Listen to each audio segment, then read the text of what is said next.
Welcome, Samurai, to episode 46 of Press YYZ, your favorite Canadian gaming podcast. You can watch the show live over at twitch.tv/PressYYZ every Wednesday at 8 p.m. Eastern, or listen to it on your own time on podcast services like iTunes, Google Podcasts, Spotify, and more, including our very own YouTube channel. We appreciate however you choose to support the show, including subscribing to us over on Twitch, using the free sub you get with your Amazon Prime. But if you've got no loonies or toonies to toss our way, it's all good. We'll be here for you no matter what. This episode will be covering Oscar Isaac being cast as Snake, Cyberpunk causing seizures, and a game of Rankum covering the best character customizations in gaming. I'm your host with the most, Mr. Mitch George, joined today by, he's got his head in the clouds, AJ Fraser. How about? Sorry, I'm a little distracted. The French Connection, Alexander Kozi Kozina. I wonder what he's distracted by. I wonder what. And as always, the phenomenal Nathan McInerney. I made it. AJ, it's Cyberpunk, isn't it? Sorry, what? Sorry. Oh, Cyberpunk? Yeah, I'm playing Cyberpunk. Yeah. How long have you been playing Cyberpunk 2077? Times zero. Cyberpunk 2077. So that's an interesting question. It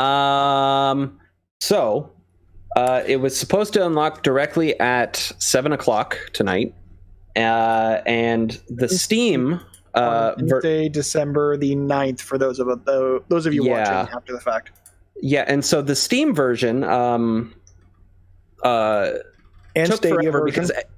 Well, no, the Steam version took forever to download the day one patch. And so I decided, screw it, I want to play it instantly, and bought it on Stadia. And it was instant, and it just booted right up. And everything I've been saying all fucking year has been proven truthful. Also, side note, I am currently streaming it on YouTube. Wait, we're streaming the podcast on Twitch, yet you're live on YouTube? I know, crazy. I'm kind of live on YouTube in that Stadia is currently streaming me playing Cyberpunk live on YouTube.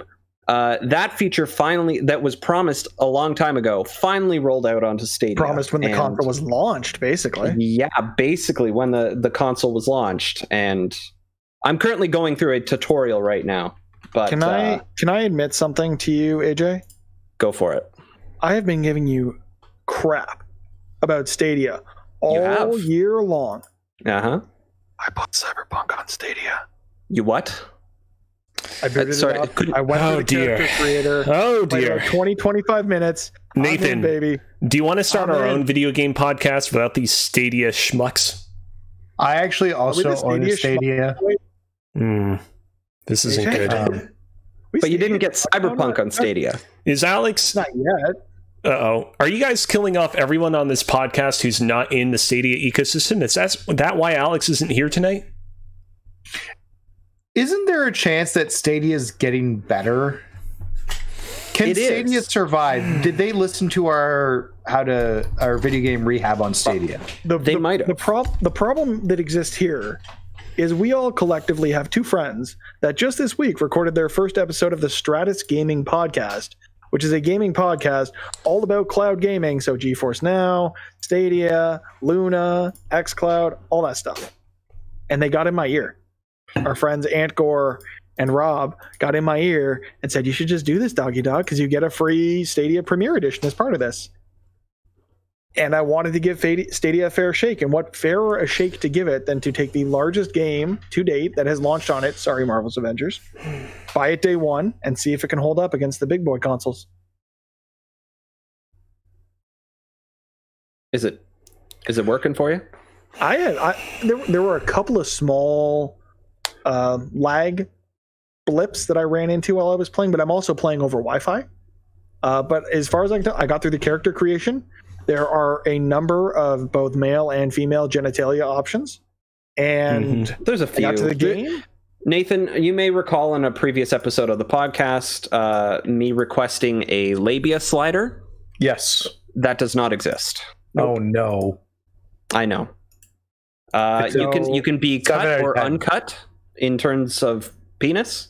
You can be cut or uncut, and you have small, standard, or big in terms of size, and there isn't too much difference. Right? I went with default.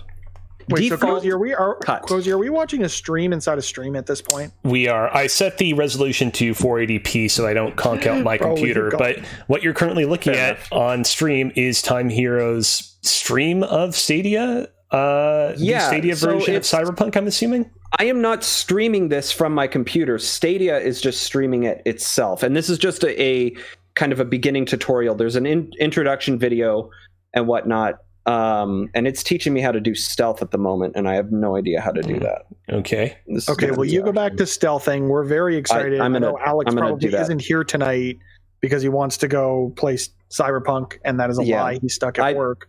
Yeah, that's. But we're all very much looking forward to giving our thoughts on the game, maybe on a spoiler cast at some point, but we're all really looking forward to giving this one a shot now. And I know I said the whole time I'm going to wait for the PS5 version, but the Stadia stands got to me. I'm holding true to my waiting for the PS5 version. I'm going to wait for the PlayStation 5 version as well, but in my case, it's more that I just want to wait a little bit so they can iron out all the kinks and bugs, but we'll get to some of those kinks a little bit later.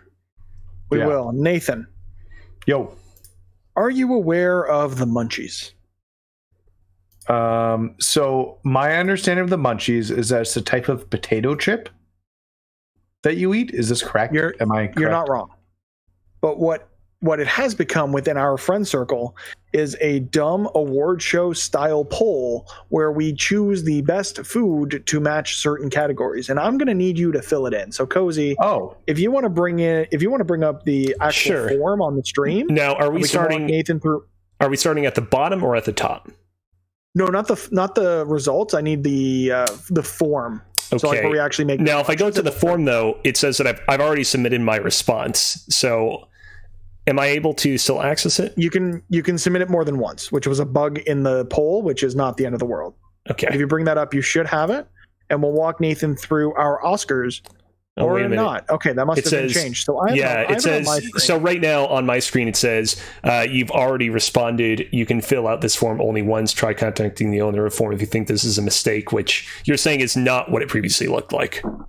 No, and I seem to be able to fill it in myself. So if you want to just bring up the results for the stream, and we can get Nathan through each of these categories and get his vote submitted into the munchies, the fast food Oscars as they were.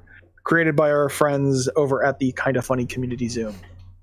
So Nathan, the first category we've got is the biggie. It is the best picture equivalent of the munchies. It is best restaurant. Oh wait, so we're starting at the top. Starting at the top. Okay. The nominees are my apologies. Taco Bell, McDonald's, Burger King, Wendy's, KFC, Chipotle, Popeyes, and Five Guys. Oh, this is so tough. So this is my favorite? No, this is the best restaurant. So, best restaurant. Like overall quality food, best service, best value for your buck.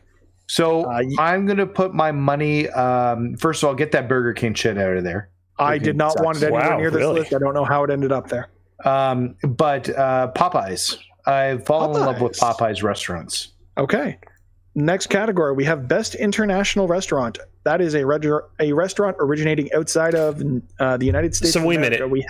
Are we reading the results as well, or are we going through it all and then reading results in another go? I mean, we can do the results. Okay, now that he's because I'm just the reason why I'm saying that is because if we go and get Nathan's response for each one of them and then we go it around a second time, that's going to be like it's going to just take twice as long. It's going to take a while. Let's get through this. So right now, leading in that category is McDonald's, followed closely by Wendy's, and you've got Popeyes, Five Guys, and Taco Bell in a narrow, like they're kind of way at the back of the pack. Everything else way below that. Okay, next category, we have Best International, and there the nominees are Nando's, originating in South Africa / the UK, Harvey's, a good old Canadian chain, another good old Canadian chain, Tim Hortons, Jollibee of the Philippines, Greg's in the UK, and El Pollo Loco of Mexico. Why is El Pollo Loco twice? El Pollo Loco. El Pollo Loco. I don't speak Spanish, so... So this one's really easy for me because it's not international to me. But they make my hamburger a beautiful thing. It's Harvey's, baby. Harvey's. Okay. Yeah, I don't understand how popular Tim Hortons is. That's like jack of all trades, master of none, to be honest. It really is. And unfortunately, Tim Hortons is in the lead in this category, followed by Harvey's in a close second. El Polo Loco. I think the name had actually been changed partway through the poll, and that's why it's showing up twice in the results. But that's not my problem. That is TJ's problem, our guest on last episode where we talked all about the Xbox. So blame him if you have any issues with this. Next category, you've got Best Menu, which is the most unique and quality menu options.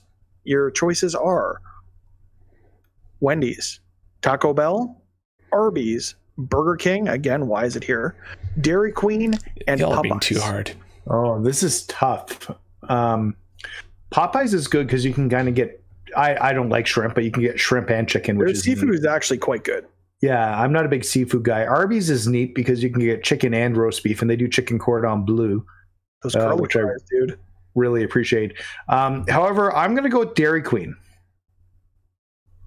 for their grill and chill, because there's a wide variety of grill items you can get, as well as really nice frozen desserts at the same time. And currently running away in this category, Wendy's. I say at Wendy's best today. menu. It's a pretty good. It's a pretty good menu.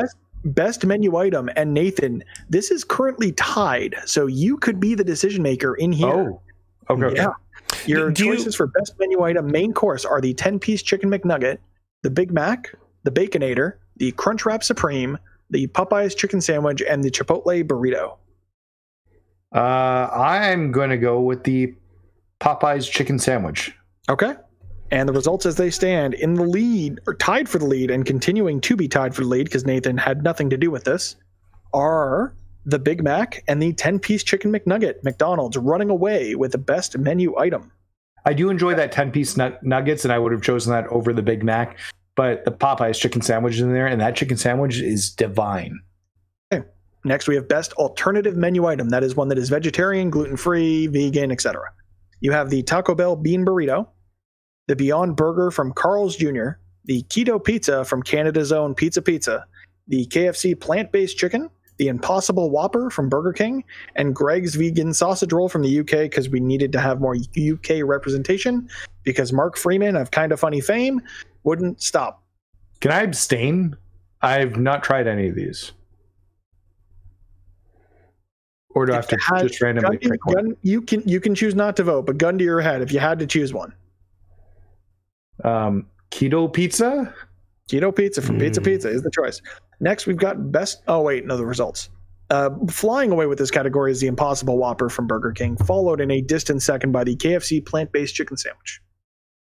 Best side item... Or no, sorry, this is best fry item. You've got the Arby's curly fries, McDonald's fries, Taco Bell's fries supreme / nacho fries, Cajun fries from Five Guys, the Wendy's chili cheese fries, and Harvey's poutine.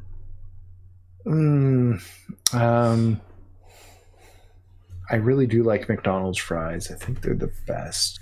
But I really like curly fries from Arby's. You know, I'm going to say curly fries from Arby's. Curly fries from Arby's is currently not in the lead. It is a distant second, being led predominantly by the McDonald's French fry. Next, we've got best side item that is a non-fry item.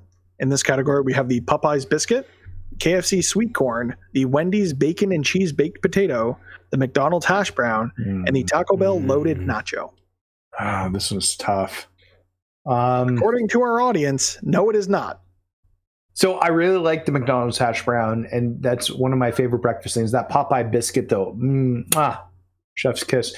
But actually, I'm going to put my vote for the Wendy's bacon and cheese baked potatoes. Somebody who used to work for Wendy's back in the day. I had many of those baked potatoes, and they are really delicious. Running away in this category with more than 50% of the vote currently is the McDonald's hash brown. On to best pizza. Hold on. I don't even think I've had a McDonald's hash brown, to be honest. They're delicious. Treat yourself. How have you not had one? I don't. Worth it.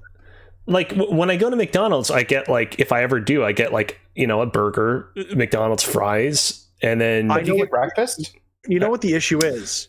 The issue is that Kozi doesn't wake up until 3:30 in the afternoon. That's a good point. That's a good point. Can't eat breakfast. All right, I'll keep that in mind next time I go to McDonald's. Serve it all day. I feel like we'll have to go for breakfast when, eventually we can come back together at some point. Yes.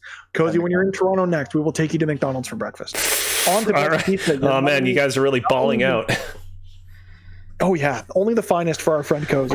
Yep. The nominees for best pizza are as follows: Domino's, Pizza Hut, Little Caesars, Chuck E. Cheese, Blaze Pizza, and for whatever reason, the Subway Pizza Sub. Okay, I did not expect to see Subway on there. Neither did I. And also, we've got our friend Nick Blaine, aka Shaka McPain, arguing that the fact that the Arby's Curly Fry is not number one is an atrocity, and I could not agree more. I did vote for it, so You did. just for the record. So I like the fact that Little Caesars pizza is hot and ready, but is not nearly the best pizza. It's just cheap and convenient. However, I love Pizza Hut pizza. So I love the way their crust cooks, and it's you're making me hungry. This list is just making me hungry. Thanks, guys. We did this at like 1:30 in the morning too, so I'm just like, I need to stop, or I'm going to go get McDonald's. Pizza Hut is a distant second, with over 52% of the vote. Domino's is in first place. I don't even like Domino's pizza. Best restaurant to enjoy while under the influence. Your nominees are White Castle, Taco Bell, McDonald's, Jack in the Box, 7-Eleven, or literally any pizza.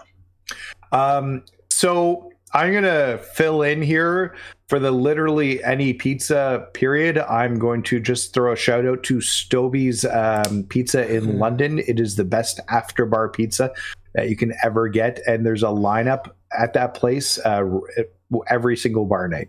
When we can do bar nights. Pizza's just fantastic. So pizza period. But like with an asterisk that says Stobie's Pizza. Sure. Vote is for pizza, which is in pretty much a deadlock. Honestly, pizza is in third, which might actually be bumped up now with your vote, but in basically a three-way tie for first are McDonald's, Taco Bell, and literally any pizza. I mean, who doesn't enjoy a good three-way? Next up, we've got the innovation in fast food. Another one that's a little bit this is another category that has wildly, changed the way I look at our friends. Your nominees are the Taco Bell Doritos Locos Taco, the KFC Double Down, the Impossible Whopper, the Coca-Cola Freestyle Machine, and the McDonald's McPicks / value menu. So, because it can kill people, I think the KFC Double Down should be the one we go with here. Okay. Which is currently in second place with roughly 23% of the vote. 37% of you think that the Doritos Locos Taco is the best innovation in fast food. My sister used to work for KFC, and she would bring home the leftovers at the end of the night, and I once made a Double Down before a Double Down existed. So you are the innovator of the Double Down. Next category, we've got best dessert item. Your nominees are the Dairy Queen Blizzard, a McDonald's apple pie, the Wendy's Frosty, the Cinnabon cinnamon bun, or Tim Hortons Timbits. So this one's easy, as I used to work for Wendy's. The Wendy's Frosty is by far the best frozen treat that you can get there, although I do really like Blizzards. But the beautiful thing about Wendy's Frosties, although it doesn't work as well with their new fries, their old fries, you could dip them in the Frosty and it tasted so good. It was the best, but unfortunately the Frosty is being besmirched by this poll, as with roughly 37% of the vote, the Dairy Queen Blizzard is in the lead.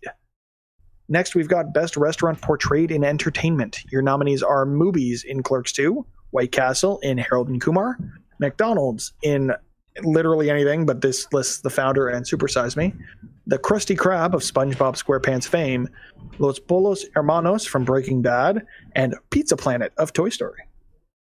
So, Moobies is critically underrepresented here. There's no question, as a Kevin Smith stan, that Movies has to take that spot. And they are also criminally underrepresented in the results, as running away with this one is a bit of a dead heat between White Castle and the Krusty Krab. Finally, we've got best mascots. Your nominees are Ronald McDonald, the King, the Taco Bell Chihuahua, Jack of Jack in the Box, Wendy, and Colonel Sanders. I bet if you chose Dave Thomas instead of Wendy, you'd have more votes that way. It is down near the end of the results, so you are not incorrect. But the Burger King is creepy, like creepy AF. Super creepy. Super creepy. So he cannot get my vote. You know what? And also you're missing the Little Caesar guy. He almost made the list. He was the last cut. You should have made the list. I don't even know who Jack of Jack in the Box is. Maybe if I were American, I'd know that. It's an American thing. It also has the least votes in this poll, so I don't feel bad. You know what? I'm going to go Taco Bell, Chihuahua. But my heart says the Little Caesars pizza guy. Unfortunately, the king has run away with this one, but I can at least submit your votes. And that's all she wrote, folks. All right. That's all I got for the munchies. And we can tweet this out later if people are interested in filling out this poll for themselves. Y'all are way too hard on Burger King, to be honest. Burger King is terrible. Kozi, what have you been up to? I mean, sitting alone in my room, reminiscing about how much I used to enjoy Burger King back when we would always go to it. Operative word, Kozi. Used to. I tried Burger King recently, and it's brutal. So I got Burger King a couple times. Guys, you get a free crown if you go to Burger King. How can you not like that? Because I'm not 7. Yes. Also, I mean, you can't eat the crown. I have been very, very busy over the past weeks, as you know, working on a new video game in core called Equilibrium. I'm currently within the final stretch of the project, and the good news is that I've been very good at pacing myself. Unlike the past couple of projects, I feel like I've been just very good at like properly making sure they do a consistent amount of work each and every day, and making sure that I don't have a gigantic pileup of stuff that I have to take care of and pull an all-nighter at the end, in order to get my game out the door. But there's still a lot of work to be due. Right now on screen, you can see the latest work in progress video that I posted online of the game. As I mentioned previously, the game is based on Core's survival framework, which is basically a kind of collection of assets and code that allow you to kind of quickly create survival style games. What you're seeing right now in the video is basically a system whereby whenever you go into a new zone within the play area of the game, the overall look and aesthetic of the game rapidly changes. And the idea is that in the future, when you go into cold or blue zones, that will cause your CPU temperature, which is one of the meters in the bottom left corner of the screen, to rapidly fall, and basically for it to go into the cold zone. And if you enter into a hot or red zone, that will cause the CPU temperature meter to rapidly rise. And if the CPU temperature meter is very, very hot, that will have all sorts of unique adverse effects. And if it is extremely cold, that will have some beneficial effects, but also some other unique adverse effects as well. So you kind of want to keep it in the middle. You kind of want to maintain equilibrium if you are to survive this game. And yeah, you said the name of the thing. Expect more of this when it officially releases next Tuesday. Sweet sauce. So speaking of passion projects and things that we've all spent far too much time in, then we like to admit, Avengers is back, babe. It sure is. Guys, for like 2 days on Avengers, and let me tell you, this game continues to be a hot mess. I wish I didn't have to say that, but there's so much potential to this character. The way they're introducing it, the story content itself is actually really well done. You've got new lines from all the existing heroes. Ashley Birch does a phenomenal job as the quippy Kate Bishop. It's so good until you try it to play it with people. Because we ran into instances, there were 4 of us playing. They released the Taking Aim operation, which I feel was meant to be played single player, but you can play multiplayer, which was an option, which is what we did. And for whatever reason, every time we had to go to a stupid hub to see a stupid cutscene that was really well written, it wouldn't load, and we'd have to go to a different hub and then come back. And then one member in our party, for whatever reason, was lost 300 feet under the ground. We tried to look for his cursor, and when we saw that, we knew we weren't going to see the cutscene. It was so broken in so many ways. I see why they delayed the DLC, and it should have been delayed further. They should have held everything they could until the game was functional. But can we agree that the Avengers is becoming Anthem-like? No. No, this content, and actually there was an article from an op-ed from Paul Tasso at Forbes. Avengers is not Anthem because they're still delivering good content. It just, the bones of it do need to be fixed. Because this is free DLC. It does not cost you any more to get the Kate Bishop operation. It's just there. It's really friggin' good. The story meshes well with the story they're trying to tell. It sets up a huge potential for what this game could be growing into a larger conflict that was hinted at the end of the main game. There is a lot there that is really good and is very Avengers-like. But yeah, it still does have some rough edges, unfortunately. Like, at what point when they stop doing updates because this game hasn't made any money, do we consider it Anthem? I think it's... I think the rough launch is evocative of Anthem, but this DLC for me is sort of that light at the end of the tunnel. It's just starting to peek through, but I can see a way in which this game could grow into a Destiny or grow into a No Man's Sky or grow into one of these other service games that is able to redeem itself. I think whomever was in charge of the decisions, whether that be Square, Marvel, Disney, whomever, that got this game out when they did, made the wrong choice because there wasn't enough there. I think given time to really build this world and this universe out, this will feel like Crystal's take on the Avengers. It won't be, bootleg MCU Avengers. It will be its own thing, its own story, its own narrative. And I'm really, really excited for the story that they're starting to tell with Kate Bishop. And I think the Hawkeye content is a lot closer than we may have thought, just based on playing what I played yesterday on stream. Are they not going to play similarly? They might, but Kate Bishop has also not stolen. She's repurposed some aim tech. So you also have some teleporting abilities, which are cool. Her different, like what I'm thinking is if Hawkeye has arrows, but they're different kinds of arrows, because she has three varieties of arrows. A razor arrow, a multi-arrow, and like an explosive arrow. If Hawkeye has something different, I think they could still play relatively differently. We don't know what his intrinsic energy is going to do. So for Kate Bishop, you use your intrinsic energy on her teleporting. We don't know what that'll be for Hawkeye. So it will play pretty different, I would think. And these actors are doing a great job as these characters, I must say. Would you say that the Kate Bishop update is worth playing solely for just the Kate Bishop content alone? Like, is this something that's totally worth playing as just a fun single-player romp in the same way that, like, the main campaign of Avengers itself was, like, just a fun single-player romp? I think you might struggle to play this solo. There are some new mechanics they've introduced, but largely the encounters are reskins of ones we already have. There was one new mechanic of trying to save hostages that would be very difficult to do alone because you have to hit 4 targets in a very small time frame, which makes sense because, Kate Bishop, Archer, have to hit targets. It makes sense. But we kind of struggled with 4 people. I could see you struggling even more so solo.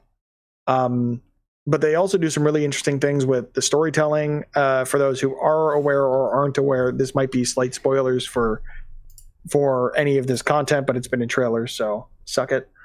There's time traveling involved in all of this, so there's some interesting use of that in terms of, like, you see something in one instance, and then in another instance, time travel-y things, you end up kind of fighting that thing. So it's kind of cool how they play with that in here, and how it sets up the Hawkeye DLC and how it sets up the rest of the potential for the story moving forward. I was already brainstorming today, like, I can figure out how they could fit, like, Panther into it, how they could fit Captain Marvel into it, War Machine. Like, there's different ways in which they could introduce these characters into this story that makes sense given the narrative they're trying to tell.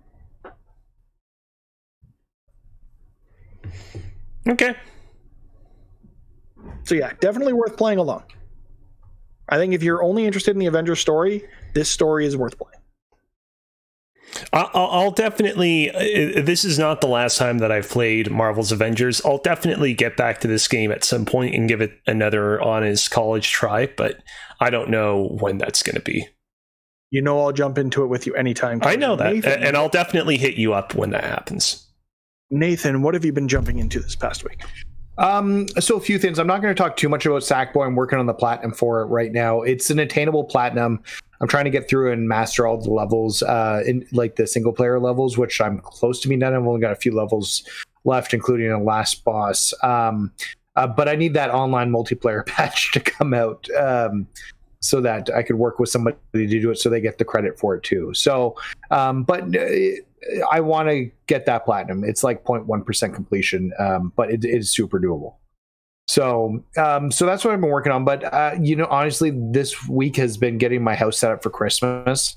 My wife and I decorated, and I'll put some pictures up on Twitter once we're done. We've had some tree issues with the lighting. But we typically do it up. But one of the things she wanted to do this year was clean up my kids' TV setup. So we did that on the weekend. So I just want to show what my kids' TV setup looked like before and afterwards. And the before is probably what it will look like in like 36 hours. No, it can't. These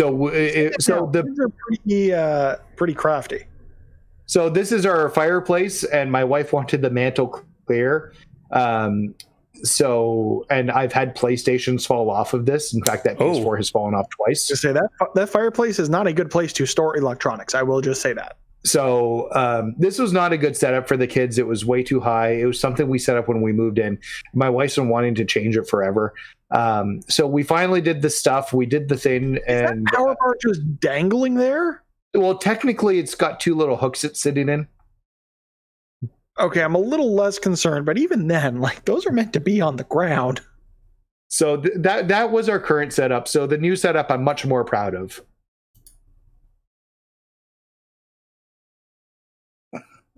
So this is the new setup. The kids got the PS4 Pro, so I moved everything over from the PS4 for them. Yeah, it's just a much better setup. They have the Wii setup down there, the PS3. Is that a Wii or a Wii U? It looks like a Wii U. For audio only, we sold the Wii U. For audio only listeners, Nathan, kind of try and tell them how they should picture in their mind's eye what we're currently looking at here.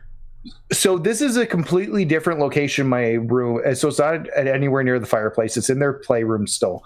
But what we've set up is a TV stand with two doors with 4 compartments in it. And I have currently a PS4, a PS4 Pro, Wii, and a PS3 set up in there, as well as the Switch dock on the top of the thing. We have the TV mounted on the wall a little bit behind. I've tried to cable manage it as best as I can with a few wires going down together, and on both sides I have small bookshelves with all of my PS3 titles and PS3 titles, Wii titles, their DS games, and 2 little green bins on top of those bookshelves to have all the accessories and controllers in. So it's, you know what, it's a good setup for them. I think this is better than what we had. So the games are a mess, and you're right about that, Mitch, but it's not nearly as bad as what I had. No, that's understandable. Is there a reason for both PS4s, or is that just because you haven't packed away the... I have to pack away the other one. Yeah. So I'm trying to figure out what I'm going to do with it. I've repaired it once. The board had an issue, so we took it somewhere and we paid $100 to have it fixed. So I don't know if I want to sell it. I might put it on display behind me with my PS3 and my PS2 that are sitting on my bookshelf there. I think that could look really good. So I also just realized, Nathan, is that it for your TV setup? I don't want to... No, that's fine. I'm good. Cool. AJ, as you and I are the two that have played Cyberpunk at this point, hi. I forgot we had questions from the audience. We do. Also, Antgore in the chat, Nathan says you need to get a damn cable channel, and I could not agree more with that. Well, we'll talk about that down the line. All right, Nathan, we do have a couple of write-ins, and the first one is longtime contributor and fan to the show, Loki Mike. How big are your genitals in Cyberpunk? Oh, in real life, they're super large. AJ? I went with the default. What was your genital of choice in Cyberpunk? So I scrolled through all the genital options in Cyberpunk 2077, and I went. So I picked. I'm a masculine character, and I chose to have nipples. The options were nipples or no nipples, and then when I got to genitals, it gave me the option of penis, nothing, or vagina. And I chose a default size penis, circumcised. How about you? So I actually went the feminine route. So I'm playing as a female V. So feminine options with the female parts, the requisite female parts. So I'm playing a female V with regular sized nipples and breasts and a vagina. So that's something interesting. On women, you can choose nipple size. On men, you only have the option to have nipples or no nipples. There were three different choice of nipple size on the female breasts, as well as the option again for no nipples. I bet men mostly have the same size nipples. Can we compare on the Twitch? Not on the Twitch. There's a no nipple on Twitch. Yeah, no nips. That's also, Stella says hi to Carmi in the background because of your laugh. Yes. Right. We do have a second write-in though from Jason D, who does ask, and this might be something we can get into later. So let me know if you want to talk about this now or later. But do you think with the amount of work that CD Projekt Red has put into Cyberpunk, could this create unfair expectations on RPG game devs moving forward to have to step up their game? So I know we've both played under an hour at this point, or I guess AJ maybe a little bit more than that. Yeah, I'm probably close to an hour at this point. Do you so far think that this is taking RPGs to another level, or is it kind of what you expected of it? In the first hour, it seems to be about what I expected in terms of, you create your character, you give them almost D&D like stats. They're going off the source material, which is like what it's a tabletop RPG. It's a tabletop RPG akin to a D&D, right? So yeah, you're picking I think stats. Alex owns a copy of it. I think we want to get a game together at some point. Yeah, that'd be a good idea. Yeah. Do we get to pick our dongs in that? You can definitely be whatever dong or dongless character you'd like. I think I need to take a little more time with the game to know if they've really stepped it up in the RPG space. But once we have more impressions, Jason, we'll definitely circle back to this one and let you know what we think. I will say it does definitely have some Bethesda-like jank so far. Speaking of jank, let's head into the news. A janky game has got a new release window, and that is that Halo Infinite gets a fall 2021 release date. This is coming via Rebecca Valentine at gamesindustry.biz.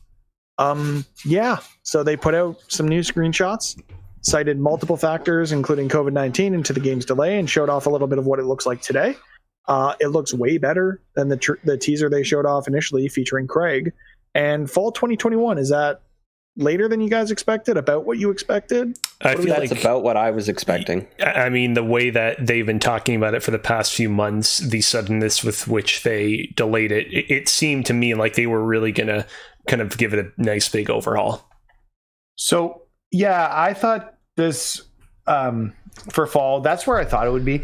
I think there's some Xbox people who were anticipating this thought it wouldn't be this much of a delay. Now, I have to question, though, what state was the game in needed a full year? Is it enough? Does this just push back to 2022? Yeah, I know Alex is adamant that it's going to launch on the 20th anniversary of Halo CE, which makes me feel so very old. But I think it remains to be seen if it even hits this fall 2021 window. But hope for the best for all those Halo fans out there. All right, let's move into some real fun news, and that's that the Metal Gear Solid movie will star Oscar Isaac in the role of Solid Snake, this coming via The Verge's Jay Peters. After long being speculated, as well as Oscar Isaac himself casting himself in the role of Solid Snake, it's been confirmed, according to Deadline, that Oscar Isaac will take on the role of Solid Snake in Sony's upcoming Metal Gear Solid film adaptation. Thoughts? So I'm curious, I have not seen a lot of movies starring Oscar Isaac outside of the Star Wars sequel trilogy. Have you guys seen many movies starring him outside of those? He was phenomenal in Ex Machina, and if you have not seen it, I highly recommend going. He disappeared in that role in Ex Machina. Is he not also in X-Men? While you guys talk, X-Men Apocalypse. I don't know. That was not a good movie. In any case, I just say that because, like, I enjoyed his portrayal of Poe Dameron in the Star Wars sequel trilogy, but I see his character there as much more of like not a Solid Snake style character, but more of a Nathan Drake style character, so much so that people even cast him as such when some early photos of The Rise of Skywalker came out. Like, do you feel like based on his portrayal in Ex Machina in other movies that like he would make a good Solid Snake? I think he can have the grittiness to him. Kozi, if you did want to check out Ex Machina, it is streaming on Prime Video. Okay, I guess you guys really want me to watch this Ex Machina movie, I guess. It's a really, really good movie. I'm trying to think what other roles he's had that would be evocative. Seems like that's the word of the show tonight, of Solid Snake. He was in a Netflix movie with Ben Affleck. It was like an army kind of movie where they were like ex-military or something. That was actually pretty good. It wasn't a great movie, but he was good. Anybody? I don't know. I'm trying to look up his list. Yeah, he was an X-Men Apocalypse. He was Apocalypse.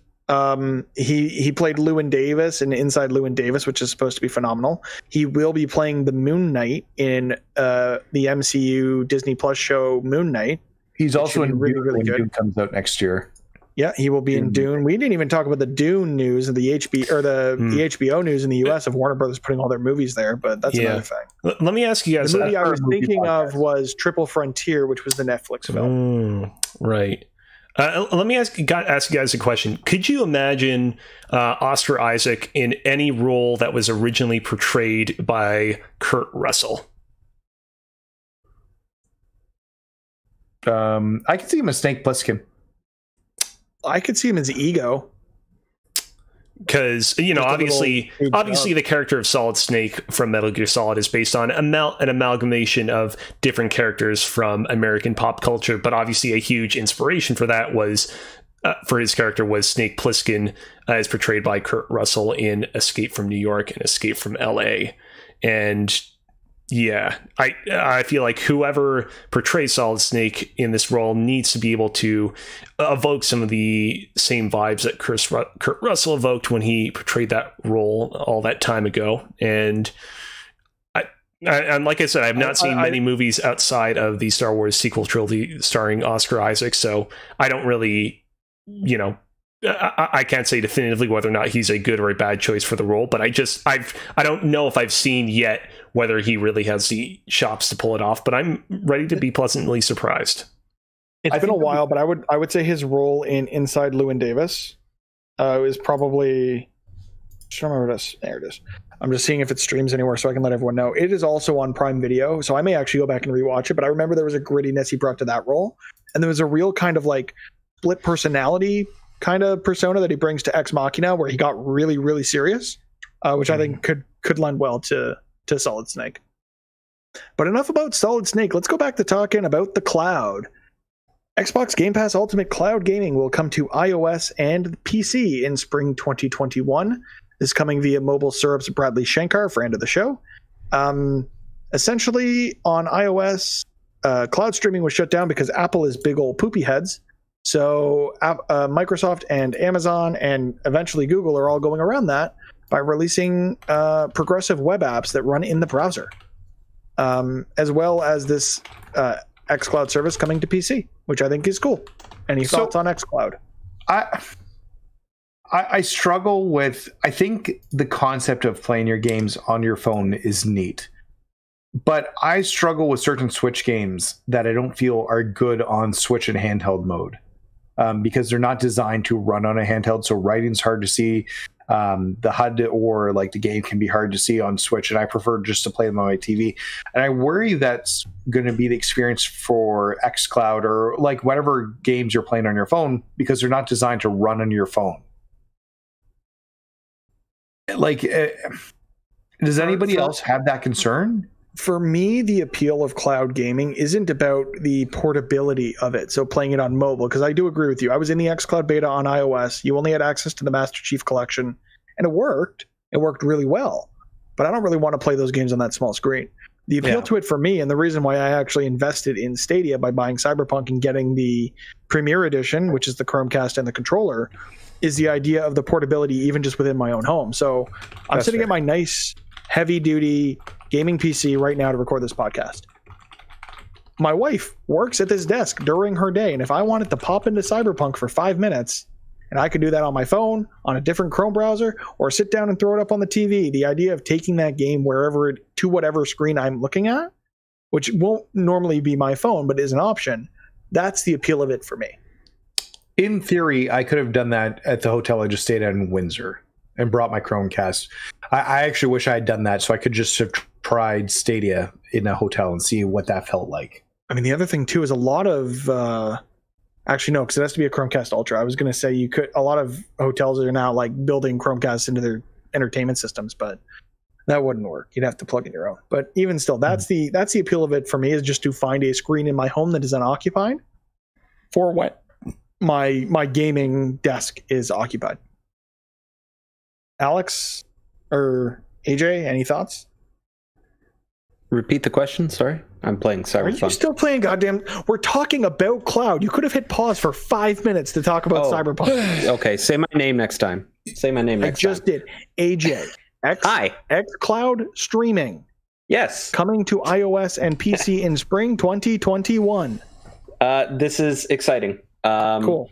I hope it works similarly in a fashion to what Stadia did for me tonight, in that, hey, I had to wait for something to download somewhere. I could just boot it up here. Now, I can't cross save it, but imagine that on Xbox where, hey, you want to run this thing locally? Sure, we get it.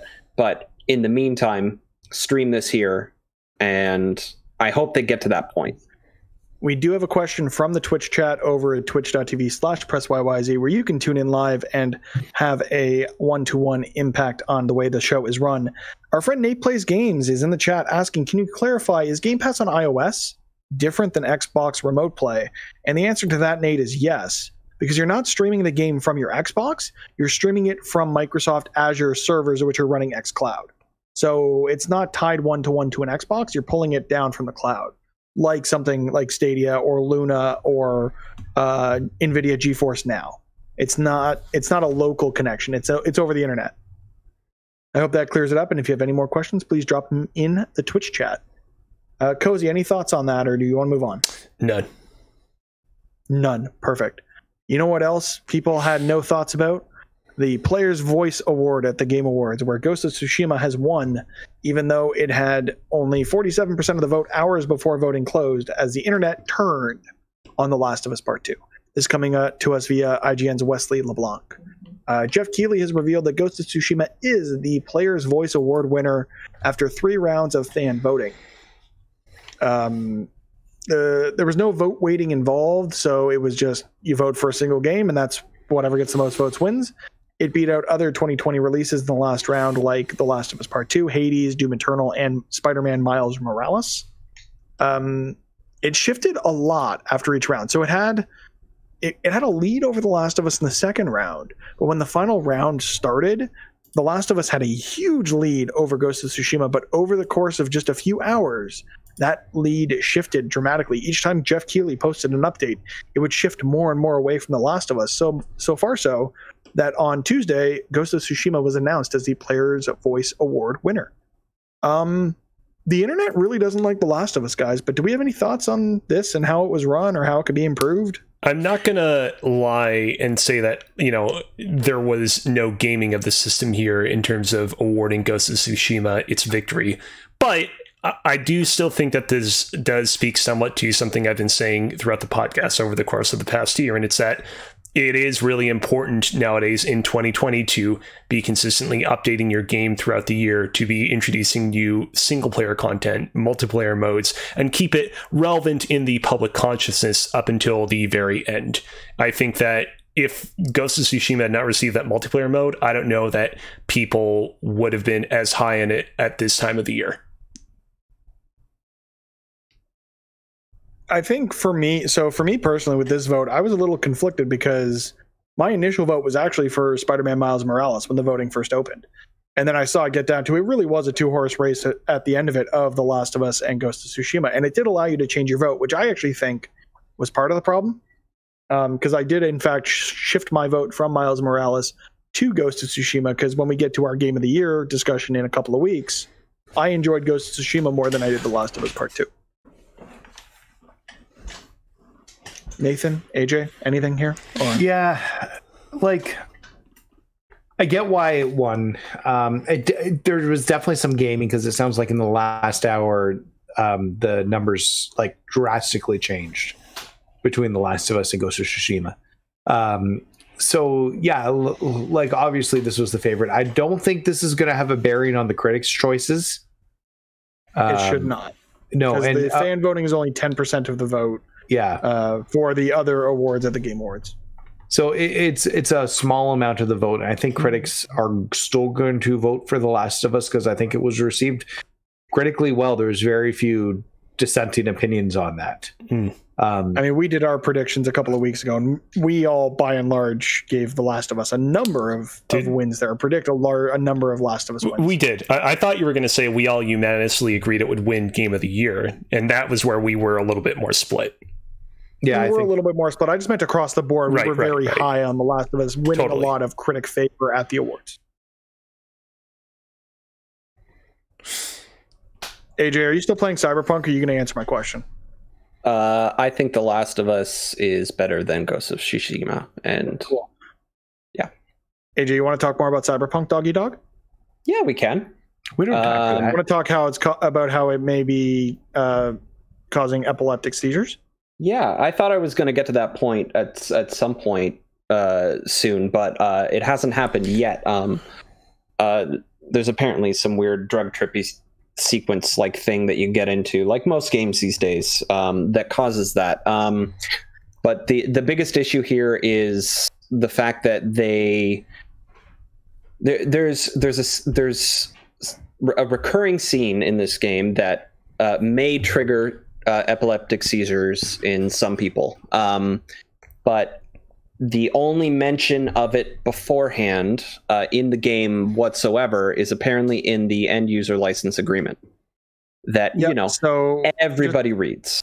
Just to add context, Leanna Rupert over at Game Informer, fun fact, I followed her on Twitter today and she followed me back. Wrote the PSA on Cyberpunk 2077's epileptic triggers. And like you said, yeah, there are a number of instances in the game with rapid blinking lights, red-blue light alternation, all of which can be a common cause of triggers for those who are prone to epileptic seizures, of which Liana is one of them.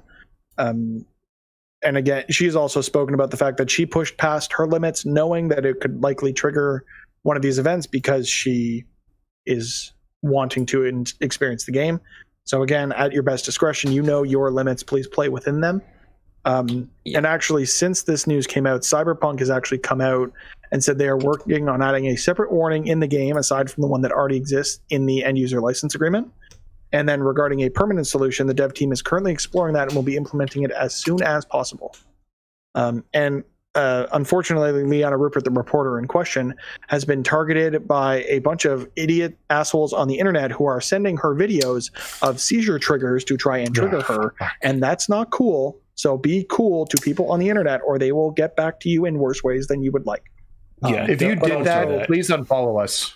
Yeah. That is not welcome. I don't for the record, I think we have a pretty good audience. I have a feeling that nobody who listens to Press YYZ sent anything. We have a primarily Canadian audience. We love our international friends. But Canadians are too polite to do stuff like this. So I appreciate that very much. Can be polite enough. I was making a Canadian joke. But yes, I know Canadians can be assholes too. Humans. But it's a human issue. Keep the story about the story. Don't let the story evolve into people sending her these images. And that's what she's asked as well, is for people to focus on the writing and what's in the piece, as opposed to focusing on the inhuman attacks against her and her well-being. Okay. I think on that note, we can move on to read/watch all the things. Guys, Marshawn Lynch is now a playable character in Predator Hunting Grounds. So I gotta be straight up honest. When this announcement came out, I legitimately did not know who Marshawn Lynch is. The favorite running back. And I since I've since researched and now I know who he is. But when this announcement came out, I was like, okay, I don't have anything to say on this because I literally don't know who this is. Sorry. That's the thing. Yeah, if you're not aware, Marshawn Lynch is a former NFL running back whose post-career has led to a number of different guest acting gigs in Westworld, Brooklyn Nine-Nine, the Call of Duty Black Ops 3, and now he has joined Predator Hunting Grounds as Dante Beast Mode Jefferson and packs a custom rocket launcher capable of wiping out the Predator, which is super cool for anyone who is a fan of football or Predator, and I really want to get back to Predator. Yes, Adam, I see you in the chat. I was going to say, are you going to dive back into Predator? Is this announcement enough for you to do that?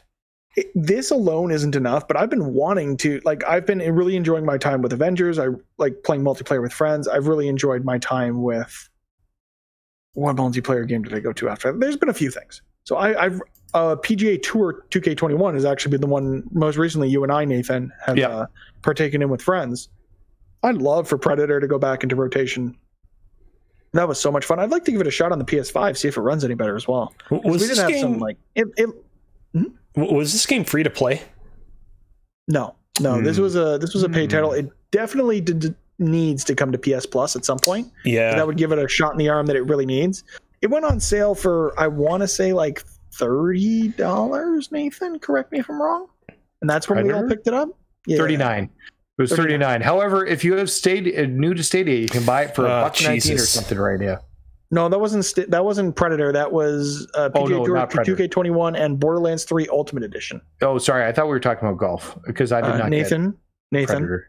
I bought a second copy of PGA Tour 2K21 on Stadia for $1.19. Hell yeah. Do it, buddy. If this game comes to PlayStation Plus at one point, I will 100% give it a shot because I actually had some pretty fun games in the Friday the 13th game, which is by the same developers as this one. But I don't know that I'm going to buy into it if it's still a premium product.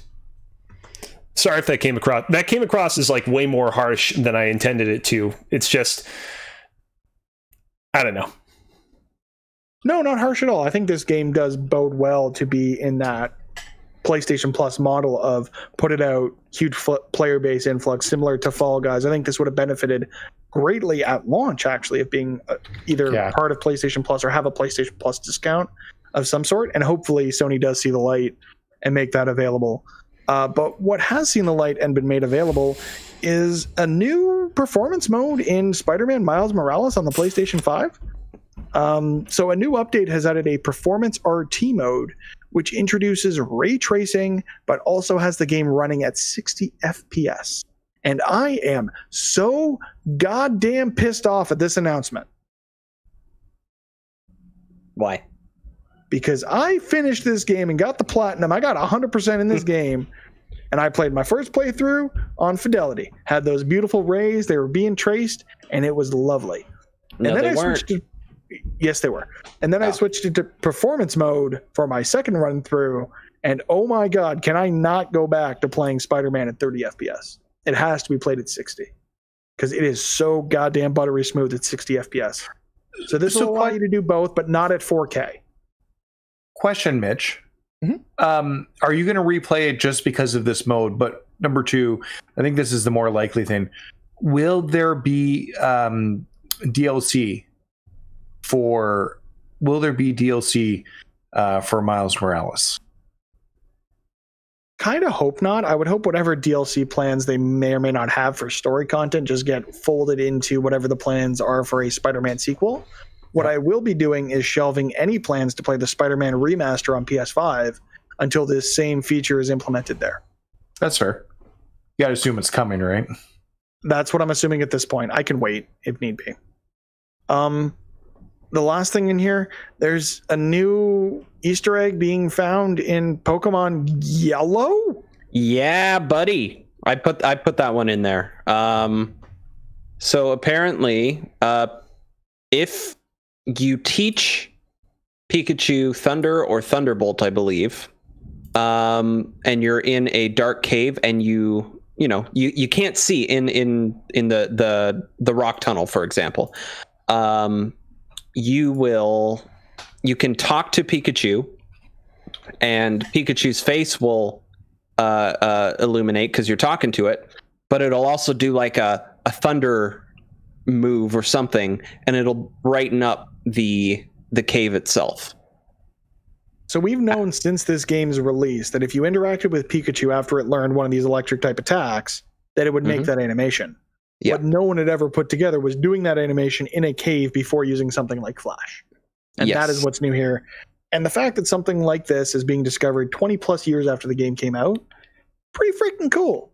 Maybe the truck does exist. It's pretty neat. The truck does not exist. On the subject of Easter eggs in this game, I didn't know for years that the Surfing Pikachu minigame existed. And I remember the first time I discovered it, I was like, what the hell? This is real weird and real cool. So, shout out to Pokemon Yellow. Yeah, one of the best Pokemon games ever made. But I think with that, we can move on to our topic of the show, because no one's got deals this week. Cyberpunk 2077. There's the Stadia deal. Oh, well, we talked about the Stadia deal. Borderlands or PGA Tour are on sale for like $12, and if you still have your first time Stadia purchase code, you can save $10 off that. Or you can use that coupon towards the purchase of Cyberpunk 2077 and get a free Stadia Premier Edition along with that. Go for it. Do it. Do it. Everybody do it. Cyberpunk 2077 lets you customize your genitals. And that gave us all an idea over at Press YYZ. We have a game we play called Rankem, where we rank the top 10 of something related to games, and we do it in a sort of game show style, where me as your host am going to really mess with these guys playing this game. There are points awarded for certain rankings where top rank gets 3 points, 2 through 5 get 2, 6 through 10 get 1. You know the deal. Cyberpunk 2077 lets you customize your genitals. So today we're going to go through the best I feel like you said that 7 times in that single sentence that you just said. That was the point. Genitals. We're going to go through the best character customization. You know, there's another G word that you could be saying more of, Mitch. We're going to go through the best character customization suites in video game history. And just because you're trying to get me to say a word, Kozi, you're going to go first. Give me your first character customizer and tell me why it deserves to be on our list. All right, let's start this off strong. In the year 2010, Nintendo's like, you know what? The eShop on the DSi is a thing, so let's release a game for it. And that game, ladies and gentlemen, was Photo Dojo. I don't know if you remember this one, but basically the premise is you take a bunch of pictures of yourself or your friend or your dog, or maybe just an entirely black room, and so you can create a character that is entirely black in color. And basically you send them on a expedition to defeat a bunch of other characters and poorly animate yourself just shooting Hadoukens and performing other super moves. I mean, what else is there to really say about this one? Like, you know, video games offer, you know, such incredible customization options nowadays, but Photo Dojo, like, the level of customization that you can attain in this game is pretty much unparalleled. More than that, it's actually a fun little game, albeit one that you probably are not going to want to play for more than, 10 minutes. So, yeah, I think that we need to rank this one high, Mitch. I think we need to rank this one high. It reminds me of Mortal Kombat. In that, I gotta stop agreeing to host this show. Why? Because Kozi does shit like this to me every goddamn time. Well, I deliberately wanted to start off with something that wasn't like, Sun Scroll of Destiny 7, like some like Chinese MMO that features like the entirety of 3D Engine Max inside of it and allows you to create an incredibly like customizable anime character. I wanted to do something a little bit, off the cuff, off the kilter, unpredictable, the fact that you had that unmitchable, whole prepared statement girthy, about some weird waifu fantastic anime game, I know one is coming. So for now, Photo you don't know that number one, but it will not stay there. You will be Kozi, too, I Mitch. know you enough to know that it's coming. AJ, go next. All right, the first one that I'm gonna talk about here is one from, I may be a little biased, one that my friend Ben, who we've had on the podcast, worked on, but it wasn't his work specifically in the character creation here. the character creator in Dragon Age Inquisition is actually kind of spectacular. And I've actually got an interesting link for you here, Kozi. I'm just going to put it into the podcast chat.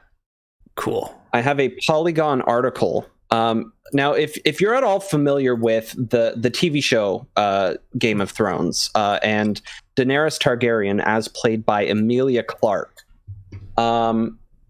this character creator was able to create the spitting image, in my opinion, of Emilia Clarke as Daenerys in Dragon Age Inquisition. Just the fine-tuning details alone in it, it absolutely blew me away that it was at all even possible to create such a good lookalike in this.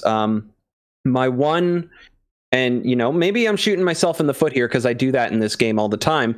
My one gripe about it was that the sliders in which you created it didn't have numbers associated to them, so you could not directly match without just trying to eyeball in the sliders, and they were like very minuscule, subtle changes in it.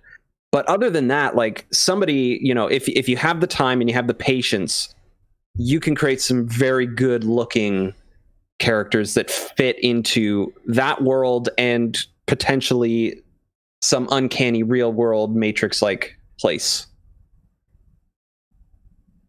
Honestly, I appreciate your honesty there. And I just realized I said that twice, and that sounded really weird, and I apologize for that. I appreciate what you did there in terms of saying, there might be some drawbacks, there might not, like based on the way the sliders are set up. I think that honestly, not having the numbers on the sliders makes it harder to recreate, but makes it that much more of an art form to put the character themselves together. And for that reason, Dragon Age Inquisition is going to number 1 on this list. And I did want to say something else, and I should have said this off the top. If you do want to argue for an entire game series instead of just a single title, because we know a lot of these character creators do span multiple games in a single franchise, I'd allow you to do so. Good to know. Okay. Nathan, I need your first title for this list. All right. Well, I'm switching my game to a series. So I'm going to throw out there PGA Tour, the EA PGA Tour, Tiger Woods PGA Tour games, because the fantastic create a character that's within it. And one of the key things, I sent Kozi some photos. I actually had to load up my PS3, and that felt terrible, so I could get these photos off of it. But they actually let you scan your face into the game using 2 photos. You had to upload them to a website, then upload them to the game. And then you could put like points all over your face about where your face is. And it came out with the really realistic visual of what your face looked like. And then you could customize your body. PS3 screenshots?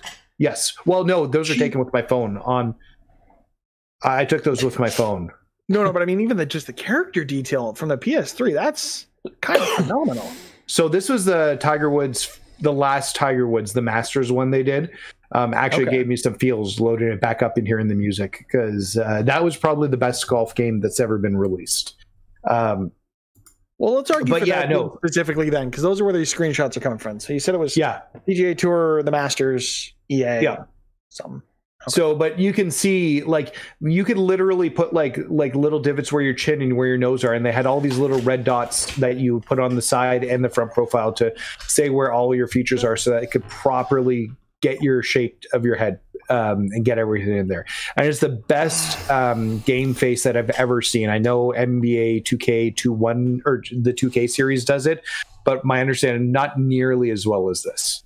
This was like the best. I wish other games took advantage of this, and I don't know why this happened on PS3 but does not happen now. Anyways, that's so go ahead. That's my bit for PGA Tour, EA PGA Tour. Okay. I think with just how much this game meant to you, man, you guys are making this hard on me. You're pulling on my heartstrings tonight, everybody. Yeah, it's going to go to number 1. Goes to number 1. I'm sorry, AJ. It was close. It was really, really freaking close. In all fairness, you could put Daenerys Targaryen's face in it, and it would create a custom version of that too. Probably. I need to say something before I get to the next round.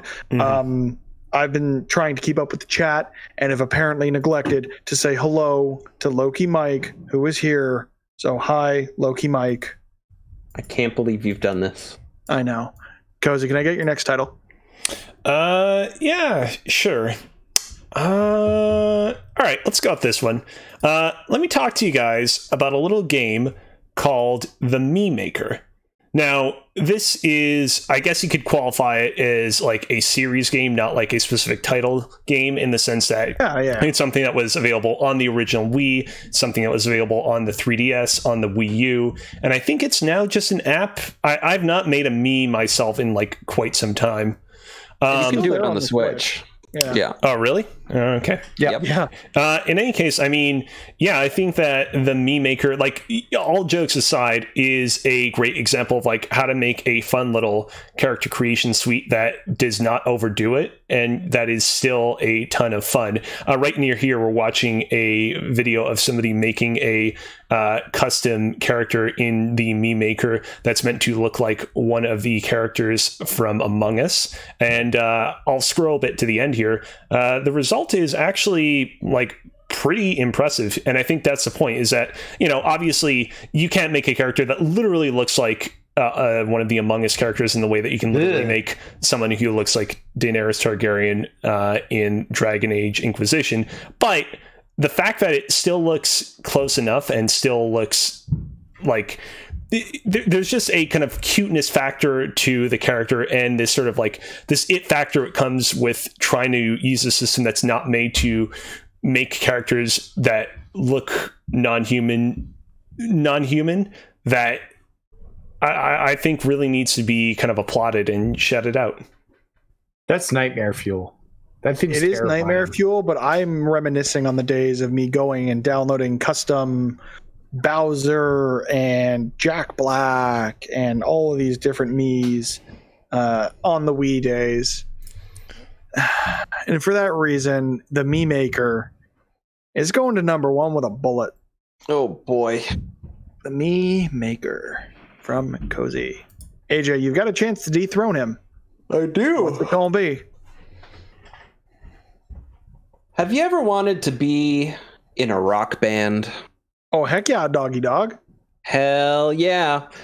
So the Rock Band character creator was actually one of the first ones that I saw that got relatively close in a stylized fashion to what I actually look like.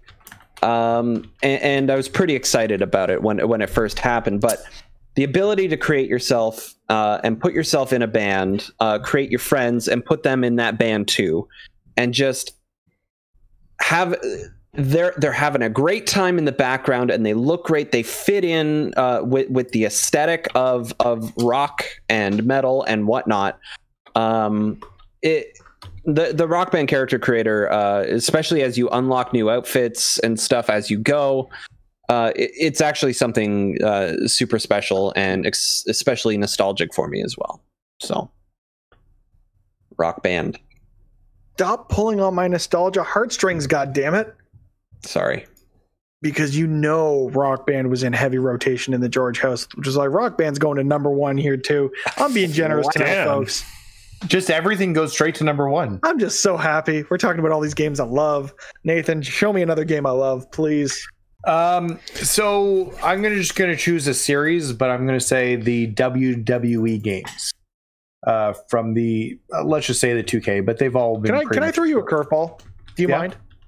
The chat wants WWF No Mercy, and so do I. So you can tell me more about WWF No Mercy specifically than the 2K games. Let us welcome another number 1 spot. So my memory of No Mercy character creator is not as good as it used to be, but it was fantastic.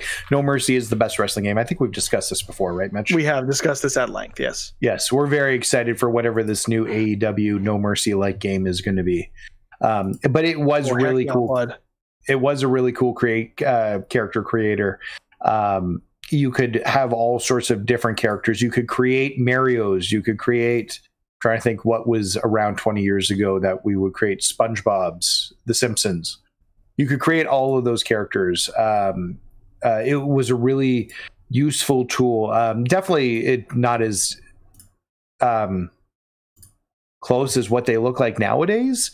And what you can do with characters, because like people create in the current character creators, like other wrestlers from other companies, and do really, really solid jobs. If you want to play Kenny Omega in the 2K series, you can through the create a character. But the No Mercy just had this cartoonish vibe to it that just worked so well. So and tons for the time, tons and tons of choices. And keep in mind, this was an N64 game, so it didn't have the best memory at the time either. So. Yeah, no. So, yeah, I think this is should be number one with a bullet. I think you agree with me, Mitch. I never played WWF No Mercy as a kid. I was a SmackDown kid. I was a PlayStation kid. So, going to number 4 behind PGA Tour. Wait, you wanted me to argue a game you hadn't played? Yes. No, to be fair, the Twitch chat wanted that. Yeah, I wanted to see what he could do if he could really turn me around. He really didn't. So I don't know this game. I could have talked the other games much better. Man, this is one for the top 10 anime betrayals history books. Only on WatchMojo.com. Kozi, I need your next pick. Are you ready for me to throw you a curveball, Mitch? Because my third choice, so go for it. My third choice is not an anime game. It's actually the character customization suite from Rabbids Go Home, the Wii game. So basically what you're seeing right now on screen is the character customization suite. It takes place entirely inside the Wii remote. And the thing about this character customization suite is it is incredibly exhaustive in that not only can you recolor your rabbit and, put decals on him and whatnot, you can completely modify the look of his body in all sorts of insane ways. As you're seeing right now on screen, you can take his ears, which normally are long and floppy, you can completely shrink them down, you can put them on the sides of his head, you can take his eyes, you can completely just enlarge them. Fun fact, if you actually enlarge them over their limit, they actually pop and then they kind of regrow back in place, which I always thought was like a fun little detail. That sounds horrifying. Suite. Yeah. It's horrifying, but I mean, like nightmare fuel, and everything you're showing us is nightmare fuel. It's very much good. It's very much in the spirit of the game. You can totally do Captain Underpants. So what are they doing here is what I need to know. They are actually making a carrot rabbit, if I can get to the end. Jesus! Now that's actually amazing. Now, a fun little thing about this customization suite. So, as you can see, obviously we're playing inside of a Wii remote, like a literal physical, scale accurate Wii remote. If during the creation suite you shake the Wii remote, it will actually shake up the rabbit inside the Wii remote and it will get all jostled around, and the Wii remote will actually emit noises to reflect that. And you can see in the back the B button. If the rabbit lands on the B button and then you press the B button before it gets up and runs back over to the podium, it will actually launch the rabbit in the air. So I really want to kind of highlight this one for just being a really original take on the character creation suite in terms of the level of interactivity within the suite itself. I know that you guys are terrified. Oh, there we go. See? That's the person in the creation suite jostling the rabbit all about. I know that you guys are terrified of the rabbits and some of the creations that we saw in that video, but this is a creation suite, honestly, like no other. I can't think of anyone that is quite like this one. Kozi. I have a number of questions after that. You pronounced it Rabbids? He learned how to say it from reading Do Not Shame. Okay. That was my first question because it was brought up in the chat and I just had to ask. Yep.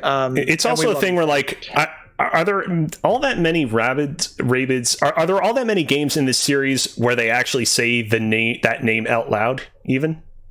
No, it's more so the double consonant between. I mean, Like my point is that in Mario games, Mario frequently says his own name. You know, in Metroid, they frequently say Metroid. But like in these games that are made by Ubisoft, they don't frequently say the name of the rabbit-like characters out loud. So, you know.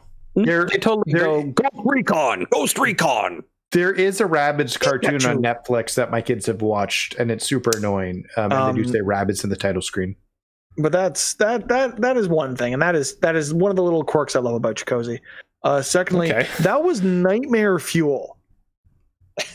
Why would you show that to us, and why would you put that on Twitch? There were rabid nipples. We could be banned. You painted them on.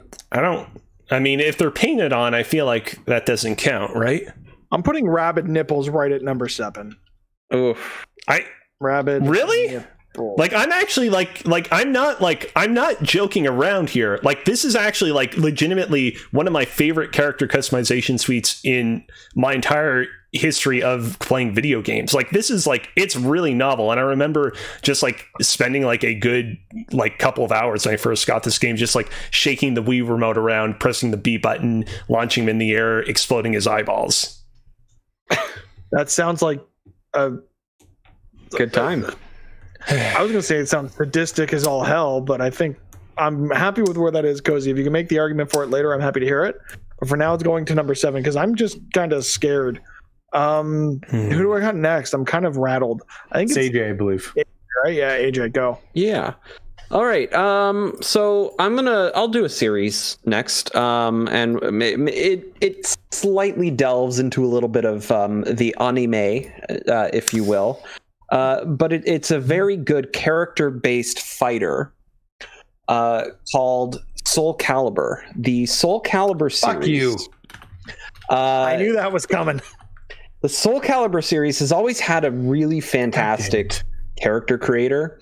I've seen like the 3 girls of Baby Metal recreated. I've seen here's a very topical character on screen for everyone to appreciate. Very topical. The Mando himself. Mando.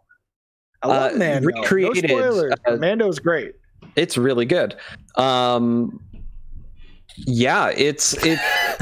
I had a really good time. That's scary. Actually, for those who don't see this, it's a Yoda that I think is meant to be Baby Yoda. Didn't they recently announce that his name begins with a G? There's real Yoda.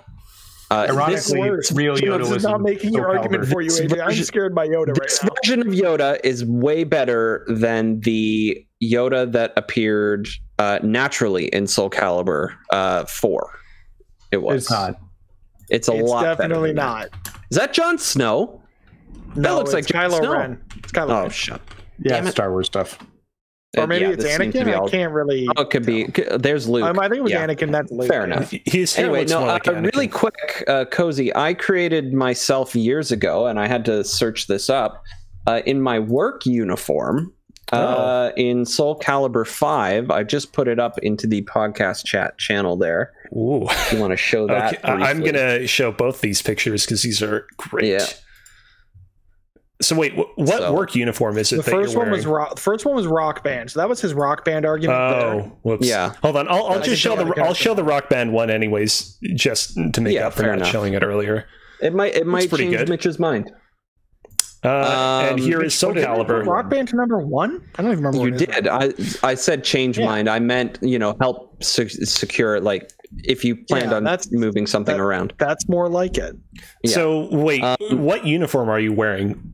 So I'm in at work. I wear just work khakis, work boots, blue rubber gloves, and a black t-shirt with the company logo on it, with safety glasses as well. And that's pretty well exactly what you're seeing here. I created this character in 2011, 12, I think. 2012, I think it was, that I created that character. And I had to dig that out of my Google Photos. It does a decent job at bringing reality into the fantasy, if you will. Not necessarily as good as Dragon Age does, but I've had a lot of fun with it, and especially the fact that when you customize your character, you can choose what type of style of fighter they are in terms of weapon they use, because there's a variety of different character weapons and whatnot as well that are available to choose from. So this was actually going to place pretty high until I saw the nightmare fuel that was Baby Yoda in Soul Calibur. His name is Girthy. And for that specifically, Mitch. So no, it's not. One, no, it's not. Two, we know his name. Don't spoil it. Three, it begins with a G, doesn't it? So it's actually not going to fall as far as I thought. Because yeah, I was going to say it wasn't Kozi's fault. Kozi chose that video. I did not tell him to put that video. You know, because Kozi found it, I'm going to put it above Meme Maker just to spite Kozi.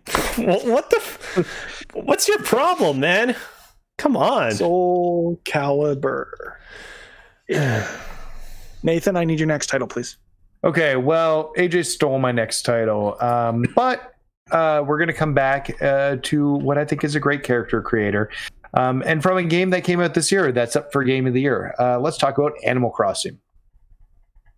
So Animal Crossing, specifically New Horizons, has a really fun created character that allows you to create an icon of like a vision of yourself and how you see it, but you can customize any way which way you want. Different hair colors, different beards that you can do. You can shape your character differently. You can customize your character's clothes with whatever you buy. So eventually I was able to find like a goatee and add that in. I could get baseball hats that I really liked. It was just a really fun, cute, creative character, and you could continually add to it the more you played and the more that you got. And as you continued to play, you would unlock different colors that you could change your hair to. So the character creator grew with you as you played the game, which I really appreciate as well, allowing you to be more diverse. So I think Animal Crossing should be number one. I don't think there's any disagreement with that. With you, I did spend a lot of time in Animal Crossing this year, and I, for one, did really enjoy aspects of the character creator. But unfortunately, I don't think there's just enough there to warrant a good spot on this list, because it is still relatively shallow from a customization perspective, even with allowing for, custom prints and custom designs and all that. So I think it's actually going to, unfortunately, it's going to come in just above Rabid Nipples at number 8. Oh. I'm sorry, Nathan. You could be a Power Ranger in the game. Screw it. It's going to number 7. 7's all I can give you. All right.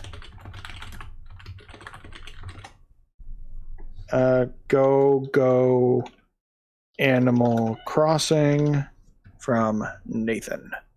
All right, Kozi. This is the last round, or the last go about of round 1.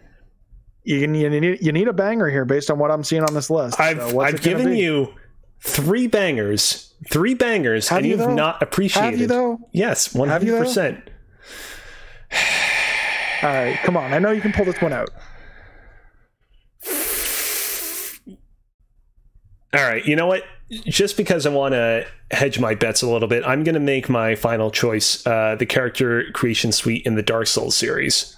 I mean, there's not really a whole much to say here except that it's a really competent suite that allows for some really, really cool creations. One that, ultimately reflect the dark, twisted nature of those games' environments, but one that still can allow for a little bit of levity and humor if you really get into it. And of course, the Dark Souls games, the Soulsborne games in general, offer a wide variety of costumes that you can outfit your character in, and it can produce some pretty fun-ass results if you know what you're doing and know where to look for said costumes. And so, yeah. Good. I'm not gonna lie, that was pretty good. You came very close to me recommending either Cookie Clicker or My Name Is Mayo 2 as my final character customization. Neither of those have character creators, but I want to be as competitive as possible as we go into round 2. Neither of those have character creators. You are wrong. Both of those games have character customization, but I'm not arguing for them. I'm arguing for Dark Souls. Okay, Dark Souls is going to come in at number 5 because I do think it deserves a good spot on this list. And my wife from the bedroom is requesting I turn off the air conditioning, so I have to do that. So you guys fill air for about 15 seconds until I get back. My wife. How I you don't guys think she doing? even exists. Yeah, Are you still probably playing? not. Are you still playing Cyberpunk, AJ? No, I was scolded one too many times by the host and stopped. Oh, really? Yeah, I thought we were going to Playing. keep. I don't really care. I thought we were going Yeah, to I keep this know. going the full way through. I thought about doing that too, and then somebody got you should be paying attention. I mean, I wouldn't believe that expect was you to pay Mitch. attention this week any more than you do in previous weeks. So Yeah, I mean that's true. That's very fair. Like if anything, I have an exemption this week. yeah, you have an excuse this week. But Yeah. Nathan, you don't have an or no. Who went first? AJ or Nathan? I'm Kozi forgetting. went first, and Kozi just went again. So Yeah, so then Nathan was after Kozi, right? no, AJ I is. was. AJ was after Kozi. AJ, go ahead. Yeah. All right. So the next one I'm gonna bring to the list here is going to be Fallout 4 specifically. The Fallout 4 character creator is really good. In that it does, it's very stylized as like the 1950s theme sort of character that you can make with the hairstyles and the makeup and whatnot there. But for me, what kind of did it, and Fallout 4 has been out for 5 years at this point. When you create a character, you can choose male or female. It's very binary that way. But at the start of the game here, if you swap back and create both characters, the second character that you create that you're not playing as continues into the story with you. And if you've played the opening of the story, you know how long that is specifically. But the creation itself, is a big improvement over past Bethesda titles like Skyrim and Oblivion and stuff like that. And in my opinion, it does a fairly decent job at creating a good stylized 50s style human face. But for me, the fact that you can then switch over to the alternate character, customize them, and then that becomes the canonical character spouse, if you will, in the game itself, in the story, I think is really kind of neat. So not many games will let you do that, but No, I this think one that's does. really cool. It's really novel. I've actually not played Fallout 4, and I probably should. Now that it's free as part of the PlayStation Plus collection on the PS5. It might also be on Game Pass. Is it? I don't know. Let me see. It might You be. haven't played Fallout 4? I've not played Fallout. The only Fallout I've played is Fallout 3. Or is it Fallout 76 on Game Pass? Fallout 76 is on Game Pass. I don't see. Don't play Fallout Fallout 4. 76. I wasn't playing. I mean, it's on Game Pass. You're not losing anything if you do. Yeah, but I played a lot of. I actually forgot to say that I was playing a lot of Forza Horizon 4 this past week, and I freaking love that game. And I got to. That's much better to play in Game Pass. It's so friggin' good. You can play as drive the Warthog in that. You did. You can. I actually bought the Warthog. Yeah. Hell yeah. Yeah. No, I bought the Warthog first chance I got because I thought that was super cool. Oh, that's very. So Adam's in our chat, and he actually made his brother in Fallout 4, and I think that looks really cool, dude. That's super. Oh, neat. wow. Sweet. All right, Fallout 4 has got to go on this list somewhere. Wow, that's a really good job. Good job, dude. Yeah. Good job. I think I'm gonna have to put Fallout 4 just because of how it lends itself to the story. Actually, it's going above Me Maker at number 3. Wow. I knew that one detail would help. It really does. It really hits home. Nathan, I need your last game of round 1. All right. I don't know. I haven't hit as hard as I thought I was going to this round. But a lot of my heavy hitters, AJ nabbed before I wanted them. They're all performing very well, as you can see on the list. I know. I feel like two of those I had on my list. Some of these changes, some of these decisions were made a little bit irrationally. If you've got to ask my opinion, have I ever been irrational on this show or in any other moment that you have known me as a human being? It's happened. No, not at all. Thank you, AJ. I appreciate that. It will reflect well in your year-end review. Thanks. I appreciate it. Anyways, I'm going to go with everybody's golf to add a little more golf to this list. Really? Yep. I sent Kozi some pictures. Oh. What, you don't like anime, Mitch? Is that your problem? I love everybody's golf. We don't need 2 golf games on this list. You didn't answer my anime question. They're 2 great character creators. Don't you think they should both be represented? Yes.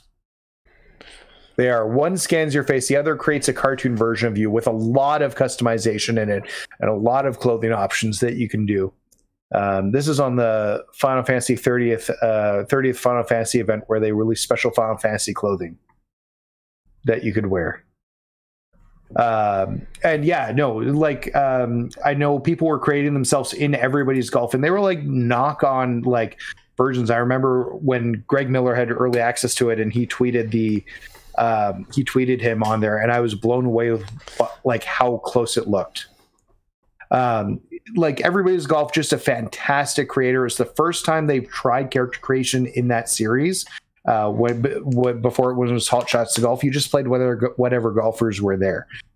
So this was the first time you truly took control on your own and created your own golfer from scratch, and it just melded into the universe. You could create Shuhei Yoshida. And who doesn't love Shu? Do you hate Shu? I don't hate Shu. Mean, you could create him in anything if you really wanted to. I'm just saying, he's actually in the game because they created him in there. In fact, when they initially demoed the game, he was the golfer they used. Nathan, I'm conflicted. You've given me 2 golf games here. And they should both be on the list because they're both great creative characters. I don't think they should both be on the list. I mean, Kozi. I AJ, think that Mitch has some anti-Nathan, anti-Kozi bias going on here this episode. Nobody on stream has seen the kind of point breakdown thus far. Let's show it to them right now. It's like... it is incredibly lopsidedly in favor of AJ right now, and you have 2 rounds to come back. I know that, but if I'm perfectly honest, in past weeks, I have felt heavily disadvantaged because of my very good choices, and tonight it just happens to be working out for me. I don't want to have 2 golf games on our list. I'm sorry, Nathan, but I'm going to need you to make a choice. I can't make a choice because then we don't have enough on the list. You have to make a choice. One of the 2 golf games you have go at number 5. The other goes to number 11 because it can't go below Rabid Nipples. This is a bullshit Sophie's choice. I'm just putting it out there. I'm going to say they should both be number 5 because they're both fantastic creative characters.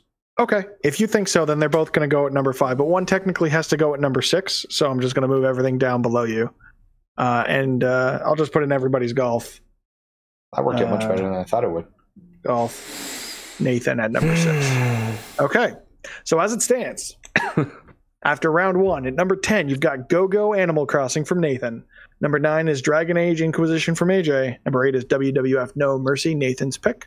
Number 7 is Kozi's Dark Souls. At number 6, even though it's tied at number 5, is Everybody's Golf. Tied with it at number 5 is PGA Tour. Both are Nathan's. At number 4, you've got Me Maker from Kozi. And the top 3 is very AJ heavy with a trio of Fallout 4 at number 3, Soul Calibur at number 2, and at number 1, Rock Band. I love to customize my characters. All right, round 2. Each of you is going to get an opportunity to argue why somebody else's game deserves to be higher than one of your own games. If I agree with you, I will switch ownership of the 2 titles. Oh, wait. I'm going to start since he's been stolen from repeatedly with Nathan. Nathan, why does somebody else's game need to be higher than your game on the list? Hold on, what? How does this work? Kozi, Wait. you pick somebody else's game Okay. and argue why it should be higher than your own game. Without a rebuttal, if I agree with you, I will switch ownership. If I do not agree with you, things stay the same.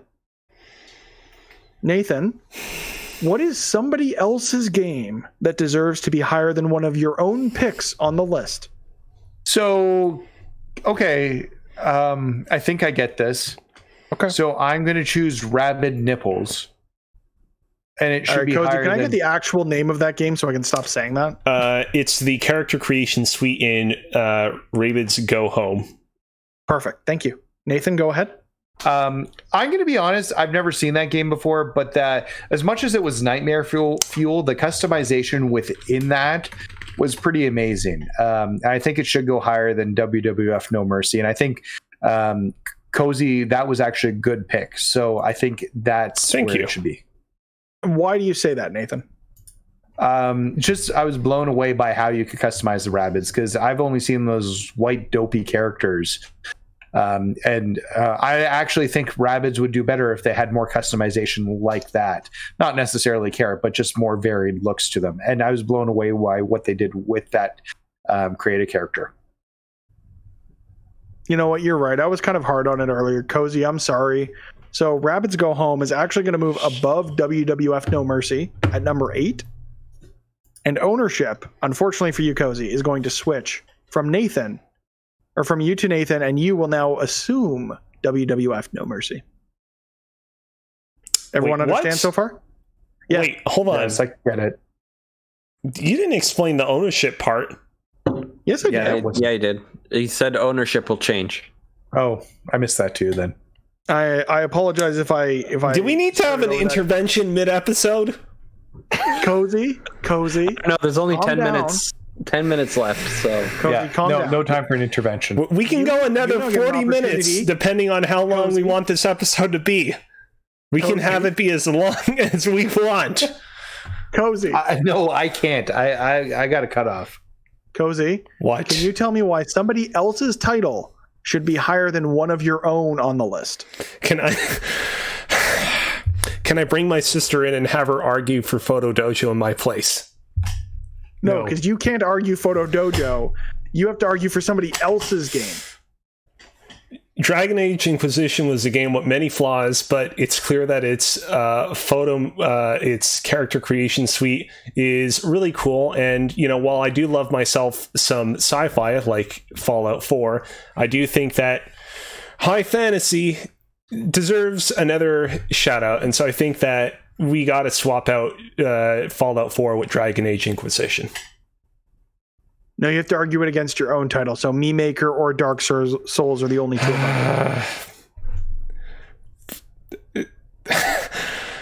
Again, you can argue No Mercy too, right? Yeah. Let's swap it out for WWF No Mercy. Just do it. No, your game. That is his game. That is my game now. Don't you even know the rules to the own stupid game that you invented here? Kozi. What? Because I want to be nice. What? I'm going to give you a cheat code and say I would actually take your argument and put it above Me Maker. Do you want that or no? Will that get me more points? Yes. Yeah, it will. All right, yeah, do it. I'm fucked. Fucked. Oh, I love this so much. I cannot win. Kozi, and now Me Maker is owned by AJ. AJ, you're doing really well so far. So far. Yeah, somehow, suspiciously, AJ, the person that has all 3 slots just secured and locked down, is still in number 1. AJ, I need you to argue why a game that is not your own deserves to be higher than one of your games on the list. A game that is owned by a different player. Mentioned, or that is owned by a different player? That is currently owned by a different player. Well, that needs to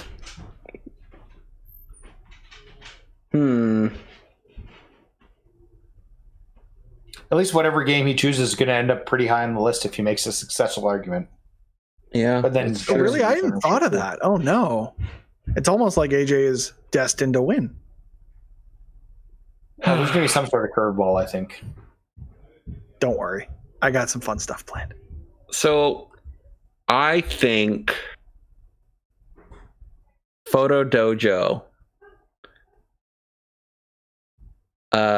just because of its simplicity and its reminiscence of the original Mortal Kombat, in that the original Mortal Kombat was just photographs of the actors striking poses. I think it needs to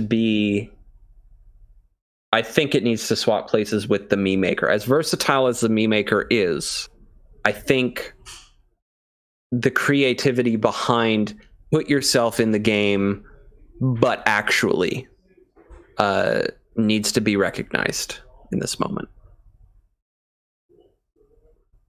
Also, I think I have my DSi somewhere in the basement, and it's got a character of my childhood dog that I created on it, and that's actually kind of amazing that she still exists there.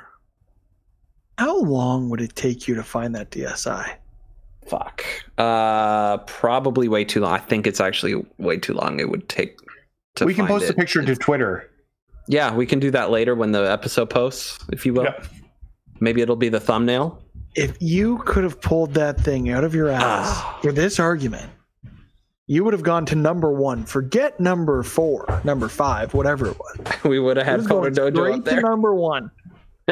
But since you can't, we're going to leave things the same. So Photo Dojo will... What the hell's Kozi got on his head? He's ready coming to for something. Hey guys. Okay, so Photo Dojo's not going to move, and I don't know what's going on right now. So as it stands, AJ's leading by a lot, and I'm not going to... Kozi, I tried... hold on a sec. I need to get my headphones on properly. There we go. That's about good. Hi, my name's my name's Drugstore Lexington. I'm taking over for Kozi for the podcast. Can I argue for one of Kozi's games to put it at the top? Yes. Oh. Go for it. Okay, let me tell you why Photo Dojo's greatest house game. No, we just heard Photo Dojo. It has to be some other game, not goddamn Why not Photo Dojo? You're making up more rules all the way, darn it! Something else. Pick literally anything else. Let's see. Oh, well, that's interesting. Kozi, apparently, can you show me a DSi? I don't know who this Kozi person is. Installed on it. What? You want me... Drugstore Pete, can you show me a DSi right now that has Photo Dojo installed in it? I do have my DSi, but I don't know if it's juiced up. Hold on, let me go get it. No, don't. No. We don't have time for this. We don't have time for this. Apparently we do. No, we don't have time for this. We're moving on to round 3 without Drugstore Pete or whatever he said his name was. I'm going to give you a random game from a list of games I pulled. You're going to have to tell me why its character creator is awesome. Lucky you, it is juiced up. How do you have a DSi? Give me a second. A charge near you in some fashion. Oh, I am so confused. Hold on right a sec. Also, what was your name? I called you Drugstore Pete. I don't honestly know. That's close enough then. You're Tallahassee 7-Eleven, I guess. Sure. Hold on a sec. Okay, since he was able to do what AJ could not, Photo Dojo, which is still going to remain owned by Kozi, will go to number 1. Wait, hold on. I need to make sure I show you the Photo Dojo. I don't even need to see it. At this point, it's enough for me, Drugstore Pete. I gotta be honest, I'm liking Drugstore Pete than the name I gave myself. I'm glad I came up with it. All right. Okay, we're moving on to round 3. Drugstore Pete, sorry. We're good. Okay, relax. Yeah. I'm going to give you games. You have to argue why they should be on the top of this list. AJ, since you're in the lead, you're getting the first game. I'm just going to pull it randomly from the list of games I made because I don't want to deal with this much longer. Tell me why the character creator in Sonic Forces is good. Because you get to create a Sonic character who can kiss real anime girls, right? That's how that works. That was terrible. That was terrible. It'll go to number 13. Okay, well. Drugstore Pete taking the place of one Alexander Kozi. Yeah, Kozina. Sorry, I haven't changed the Twitter handle yet. I'm gonna have to change it to @Drugstore Pete in just a sec. Yeah, for sure. Can you tell me why the character creator in Jump Force is good? Oh man, let me tell you all about the character creator in Jump Force. See, the thing about these anime games is that Mitch says that they suck, but let me tell you the truth. They don't suck. These anime character creator games, they're just a freaking good ass time. And the thing about the Jump Force character creator is he could be an actual anime character in that one. No, like, oh man, you can adjust the nose a little bit, you can adjust the eyes a little bit. You could actually make yourself into anime. You know, people have been drawing themselves as anime characters forever, but this was the first one that bridged dimensions and brought things into the realm of the 3 dimensions. So for that, I think it's got to rank high. You said I suck as part of that, so it's actually going to go at number 11, so it gets no point. Now, to be fair, this is not Alex that's arguing for it. It's Drugstore Pete. You have to imagine when I'm speaking what Alex would say. You don't necessarily know that Alex would have said that you suck midway through. So you have to factor that into where you're going to put it on the list. I feel like Drugstore Pete should have a separate tally. No, he's representing Kozi at this point. This game will have an asterisk on it, and that asterisk will be Drugstore Pete. But in the meantime, it's going to go to number 11.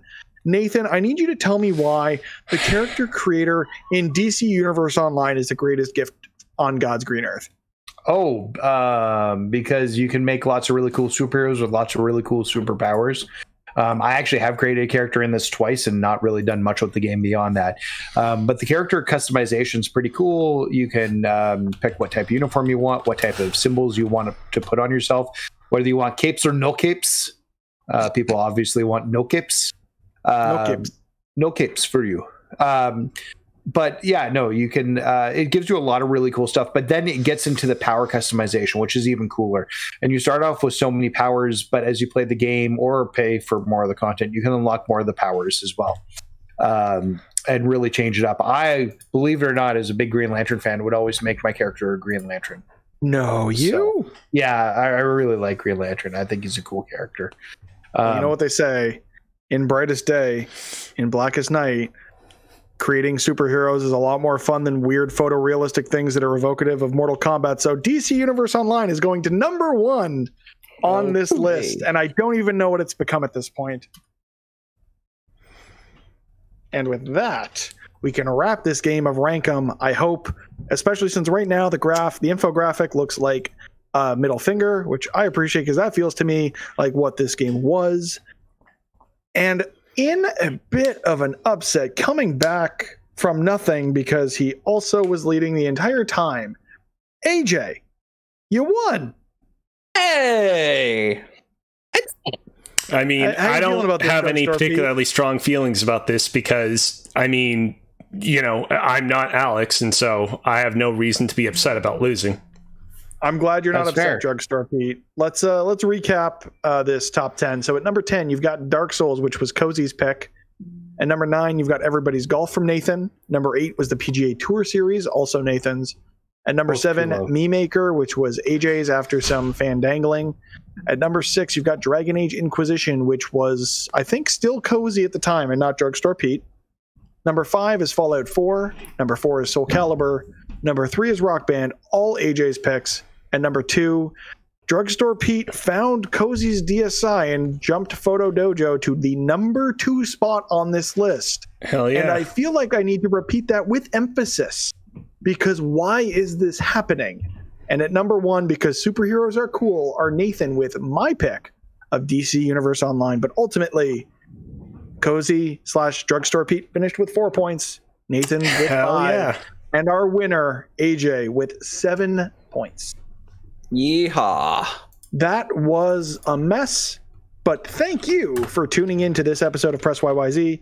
If you enjoyed what you just heard, be sure to check us out on Twitch, rate and review us on Apple Podcast, click the subscribe button on YouTube, Podcast, Twitch, wherever it is you find us, as well as go and follow us on Twitter at Press YYZ, where we can keep you up to date when we go live, when new episodes are posted, everywhere they are.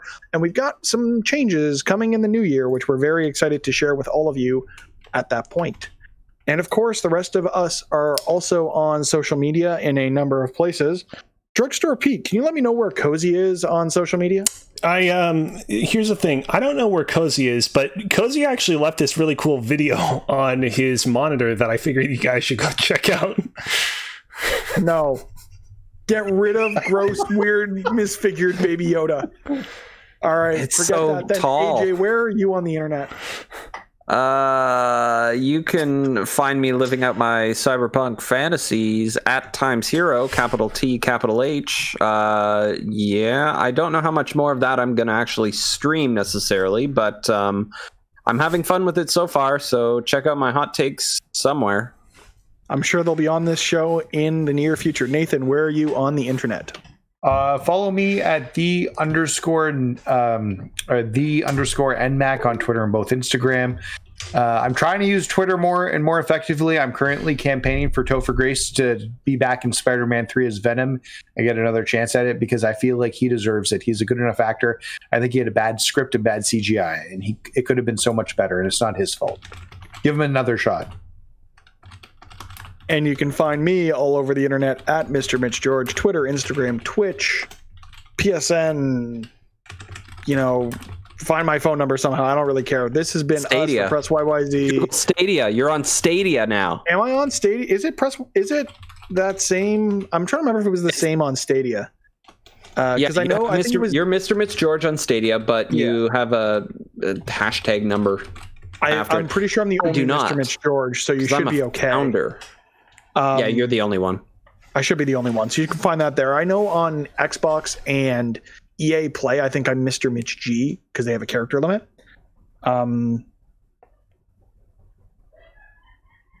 Kozi, what did you just do? Are you talking to me? How did you? No, never mind. This has been a show. I'm sorry. Kozi isn't here right now.